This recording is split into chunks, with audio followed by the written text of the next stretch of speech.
Hi, this is Christina Morrison coming to you from Medtrade East in Atlanta 2022, and I am in the HME News booth with Jo Ellen Reed, who has been a part of this industry for over 28 years, and she is finally retiring.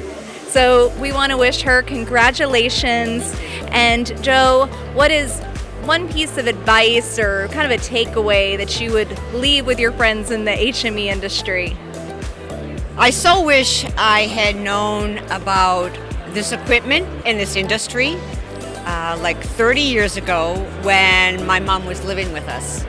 So now going away with all this information that I have, all these contacts that I have so much respect for providers who can jump these hurdles and keep caring so deeply for their patients and customers, and to be quite truthful, the vendors who support them as well with just amazing products. So I would say just keep innovating and keep caring. Keep innovating, keep caring. I love it. Congratulations. Thank you for watching. Jo, we're going to miss you. I'm going to miss you all. I'm not going to have any more tears. Best of luck. Thanks for watching. Thank you.